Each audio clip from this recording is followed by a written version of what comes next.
When a child calls a stranger dad, is it just a mistake, or a message written by fate? In a world of pretense, where lines blur between duty and desire, hearts begin to feel what words dare not say. Welcome back to the Velvet Story. This is Chapter 5, Bonds Beyond Blood. Maan sat in silence, thoughts tangled in a web of confusion and questions. His mind replayed the little boy's voice, full of innocent love, Dada. The name struck a strange chord in his heart. Maan's soliloquy, he thinks I'm his father, but the truth is, I only resemble the man he calls dad. That means Geet is married, and she has a child. But then, why did she ask me to pretend? Where is her husband? Did he abandon her? No, Maan. Don't get tangled in her past. It's none of your business. Your job is to ensure she does what you need her to. Whether her husband left her or not, how she treats her child, it's not your concern. Still, that kid. There's something about him. I want to meet him again. He might actually help make this charade more convincing. A smirk crept onto his lips. This is going to be interesting. Next day, afternoon, outside a quiet, colorful play school, Maan leaned against his car, sunglasses on, observing the gate. He had used all his resources to gather information, yet nothing concrete surfaced about Geet's husband. No one had seen him, not even once, in the past 7 months. Her world revolved around her son, her mother-in-law, and Rosie, the caretaker he had met briefly, the one who mistook him for meat. Suddenly, Dada. A soft, excited voice called out. Little Abhi came running, arms wide open, ignoring Rosie's attempts to hold him back. Maan froze. For reasons unknown, those words stirred something deep in him. Before he realized, he had crouched down and caught the boy in his arms. Abhi hugged him tightly, like his entire world had returned. Where you gone? Abhi asked, his small hands gripping Maan's shirt. Abhi miss you. Tears brimmed in his large innocent eyes. Did I miss Abhi too? Maan whispered, hugging him tightly. For the first time in his life, he felt emotional. Truly emotional. Not for business, not for deals, not even for survival, but for someone small and pure. There was peace in this hug. A warmth no relationship had ever given him before. Abhi sniffled. Abhi wants chocolates, ice cream, but most of all, Abhi wants Dada. Tears wet Maan's shoulder. I'm here now, Abhi. Dada isn't going anywhere. Rosie watched from a few feet away, stunned. She knew he wasn't meat. But how could she break the heart of this child, who longed so deeply for a father's love? Maan looked up and offered a gentle hello. Rosie nodded. Hello. Come with me, Maan said softly, but, she hesitated, all I ask is, trust me. Something about his voice, his eyes, convinced her. She nodded and got in the car as Maan carefully settled Abhi into his lap. They drove to a park. Abhi's laughter echoed across the empty grounds. After months of isolation, it was the first time he was truly outside. Maan ran across the grass, laughing, pretending to be caught, while Abhi chased him joyously. Rosie stood back, heart swelling. Rosie's soliloquy, today Abhi is truly happy. It's not his fault he's suffering.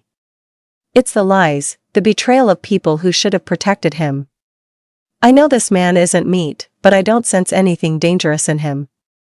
If anything, he's more gentle, more caring. She smiled, watching Maan lift Abhi high in the air, spinning him, his laughter ringing like music. Her phone buzzed. Hello, Geet ma'am? Did you reach? Geet asked, concern wrapped under her usual cold tone. Yes, ma'am. Actually, Abhi asked to play, so we came to the park. Please take care of him, Geet said, softer this time. Rosie smiled at the care she tried to hide.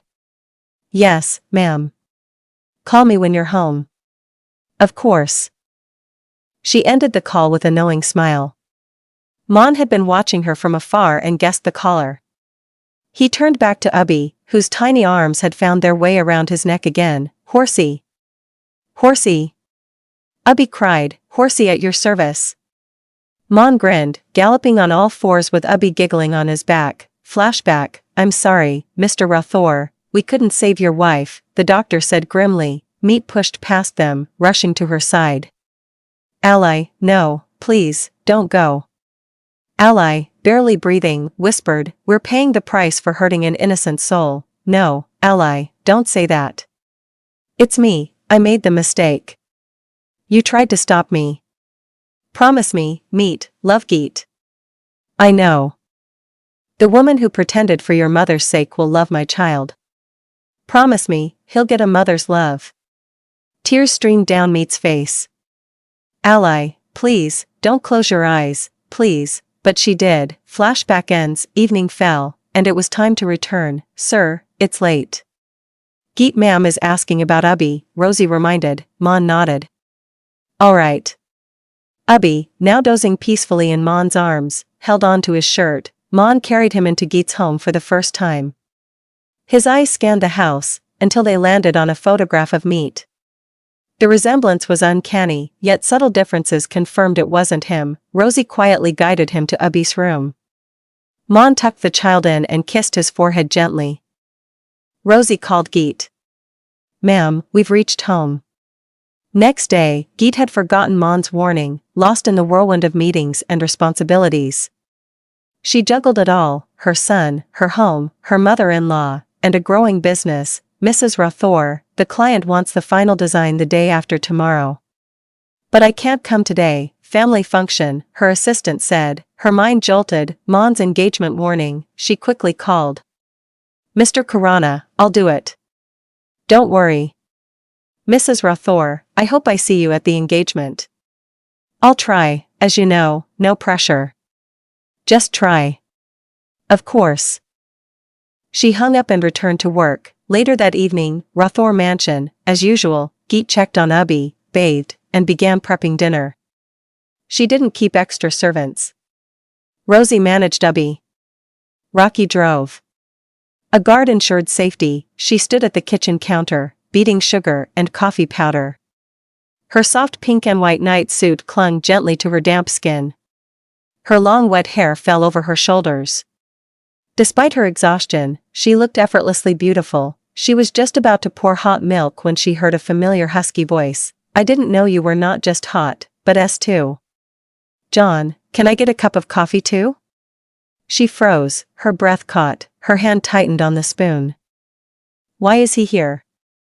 And why didn't anyone stop him? Her heart raced as 1,000 questions ran through her tired mind, but her body, her heart, somewhere deep, responded to that voice. Geet's heart pounded as she stood still, her back to him.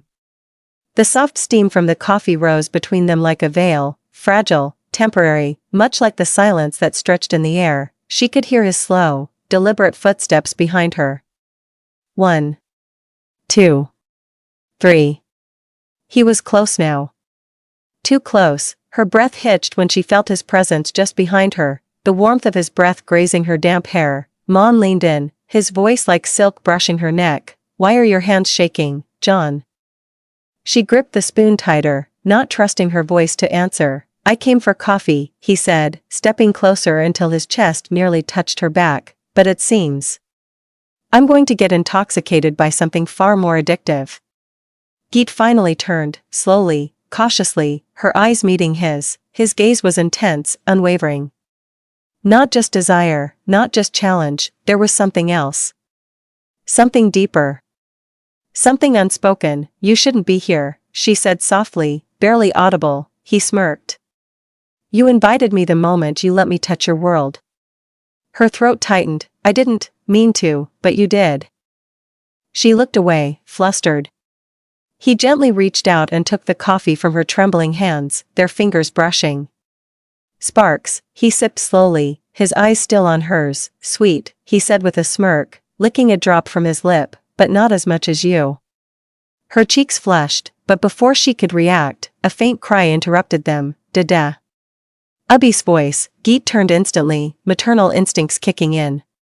But before she could take a step, Maan gently caught her wrist. "Let me," he whispered. She looked at him, shocked. "You?" He nodded. Moments later, he walked into Abhi's room and knelt beside the bed. The little boy wrapped his arms around Maan's neck even in his sleep. Murmuring contentedly, Geet stood at the door, watching silently. The man who was supposed to be a stranger, an actor, now looked like everything her son had ever needed, and maybe, Everything she never allowed herself to want. A lump rose in her throat. She wiped a tear before it fell. Maan kissed Abhi's forehead again and whispered, Dada is here. When he turned, he found Geet staring at him, vulnerable, shaken, moved. And for a fleeting second, just one, her guard dropped. He walked back to her, their eyes locked in a storm of unsaid words. Geet, he said, voice low, this act we're playing, it's becoming dangerously real. She didn't respond, she couldn't. Because deep down, she knew, it already was. He came for a role, but found a bond no script could write. As the past looms and hearts betray their own defenses, can love truly remain pretend? Don't forget to like, share, and subscribe to The Velvet Story. Chapter 6 awaits, and nothing will be the same.